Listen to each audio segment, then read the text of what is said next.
예, 서울 강북을 국회의원 한민수입니다. 저는 54항부터 57항 방통위 설치법 관련해 가지고 좀 말씀 좀 드리고 질문도 드리고 하려고 합니다.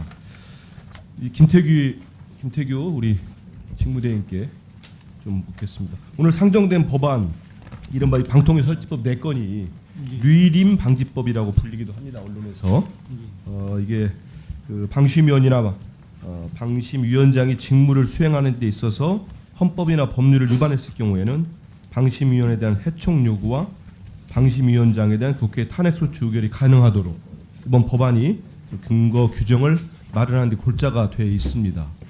일단 우리 김 대행께서는 이 법안 발의 왜 이런 법안들이 발의됐다고 생각하는지 좀 묻고 싶은데. 취지는 방금 의원님께서 말씀 주신 그 취지로 아마 그렇죠. 동의를 하시죠. 이런 법안이 그 발의될 수밖에 없는 상황에 대해서. 뭐 제가 동의할 수 있는 부분은 아닌 것 같습니다. 동의 근데 여부는 보면은 문제가 아닌 것 같습니다. 지금 보면 그 민간 독립기구긴 합니다만은 워낙에 중요한 일들을 처리하고 있고 최근에 보니까 또 9명으로 구성되는 방심이지만 5명의 여권 의원들만으로 8대 류일임 방심위가 호선이 됐습니다. 이 과정은 어떻게 보세요? 그 6기 위원들하고 또 8기 위원들하고 묶여서 했다고 봐야 되나요? 어떻게 됩니까? 민간 기구이기도 하고 물론 뭐 저희들하고 전혀 업무상 관련이 없지는 않지만 민간 기구이기도 하고 또 그 기구 내에 어떤 인사와 관련되고 구성과 관련된 부분이라서 제가 말씀드리는 게 적절한지는 잘 모르겠습니다. 근데 이게 잠시만요. 마이크가 지금 꺼져 있는 거 아닙니까? 예, 마이크를 켜주시고요. 켜져 있는 것 같습니다. 예, 잘 안 좀 들리긴 합니다. 마이크를 앞으로 좀 당기셔서 예, 잘 안 들립니다 켜져 지금. 있는 것 같습니다. 예. 네. 소리가 좀 약한 거. 예, 제가 좀 더 마이크 가까이 하겠습니다. 예. 근데 보면은 좀 전에 말씀한 대로 이제 류일임 위원장이 7대를 했고 이제 8대 이 처리되는 과정을 보면은 이 역시 너무 졸속적으로 이루어지지 않았나 이런 생각이 듭니다. 말씀하신 것처럼 뭐 민간 독립기구로 합니다만은 방통위로부터 관리를 받아야 되죠. 이런 기구가 중요한 국가적 업무를 하는 기구가 이렇게 된다는 거는 상당히 좀 이해가 안 되는 부분이 많아요. 그래서 이런 법안들이 꼭 통과가 돼서 좀 정상적인 역할을 했으면 좋겠다는 말씀드리고요. 또 하나가 류일임 지금 방심위원장 이분이 너무 많은 의혹과 논란의 주인공입니다. 보면은 민간 독립기구라고 합니다만은 이 논란을 제가 정리하다가 깜짝 놀랐어요.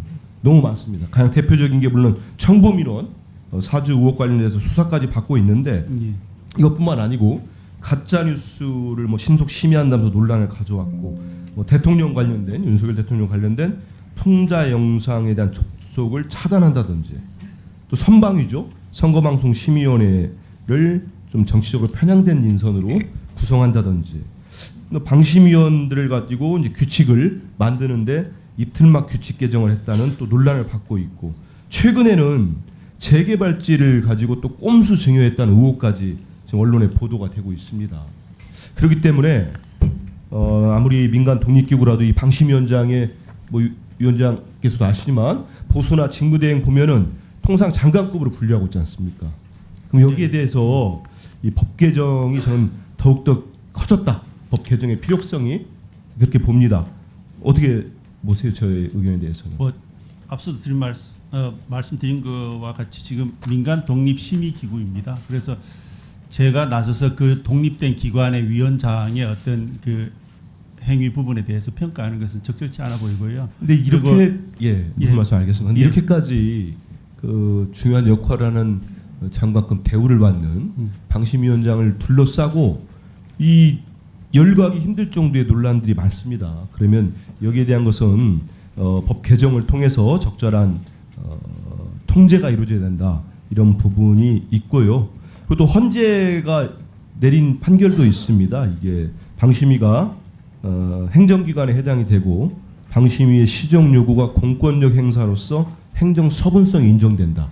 이런 것까지 했기 때문에 견제 장치가 반드시 좀 필요하다. 이렇게 보고 있습니다. 그래서 이번 개정안을 보니까 방심위원과 방심위원장 직무를 수행함에 있어서 헌법이나 법률에 위반한 경우 우리 직무대행도 동의를 하셨습니다마는 위반한 경우로 당서 조항을 두었기 때문에 이 법안 통과에는 큰 문제가 없다 이런 생각을 가지고 있고요. 그래서 위원장께서 우리 이제 소위에서 정보통신방송 법안 소위에서 논의될 때 좀 전향적인 자세로 좀 응해 주시기를 좀 부탁드리겠습니다. 그 의원님께서 주신 의견은 경청을 하겠습니다. 다만 이제 저희들로서도 우려스러운 부분은 이게 권력 분립의 관점에서 아마 신중한 검토가 필요하다고 방심위는 나름대로 의견을 밝힌 것 같고요. 그리고 네. 방통 입장에서도 대통령 임명권 제약이나 등의 어떤 다른 어떤 법리적인 문제들이 있어서 기본적으로는 방심위와 같은 입장을 가질 수밖에 없는 점을 양해를 부탁드리겠습니다. 근데 다만 이제 말씀도 뭐 잘 들었습니다. 근데 예. 우리가 이제 단서 조항으로 분명하게 예. 헌법이나 법률을 위배한 경우로 이렇게 할 경우에는 전체를 뭐 이렇게 푸는 게 아니고 그렇게 하기 때문에 충분히 이건 논의가 돼야 되고 또 국회에서도 좀 전향적으로 이게 통과에 무게를 두는 게 맞지 않나 이런 생각을 합니다. 예, 충분히 논의해 주십시오. 저도 예. 결정하겠습니다. 예. 네, 이상 마치겠습니다. 예, 이혜민 의원.